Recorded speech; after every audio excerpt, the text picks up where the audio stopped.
Hello guys, welcome back to NFT Inspo. For today's video, we are going to show you how to fix ban on DoorDash.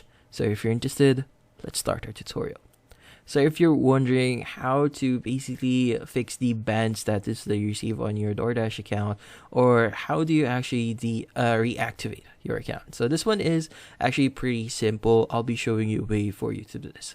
So first, go to any browser, maybe on your PC or in your mobile phone. Go to google.com, and from here you need to type in the following, which is going to be how to fix ban on DoorDash. So you could go ahead and just copy the title of this video and just press on enter on your keyboard. Now in here you'll see a few links on Google, but what we are looking for is the link for help.doordash.com. So in this case, it's going to say how to appeal the deactivation of a Dasher account. So go ahead and open up this link. And from here, it's going to load up a section. So let this load up. And from here, you'll be able to see information about how to appeal for deactivation of your Dasher account. Now, in this section here, in this paragraph, you should be able to see an orange link here. So this form. So you want to click on that. It's going to open up another tab.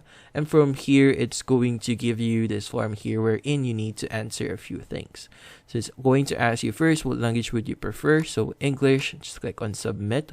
And from here, it's going to ask you other details. So you must enter your email, as well as please state the cost of deactivation. So make sure that the reason or the cost of your deactivation is correct here, because that's the first thing that they'll be looking at. But yeah, from here, you just need to follow the links or the questions that they'll be asking you. Just make sure that you answer them as truthfully as possible for you to get your account reactivated. And that's about it. So hopefully this video was able to help you. Like and subscribe to NFT Inspo. Thank you for watching.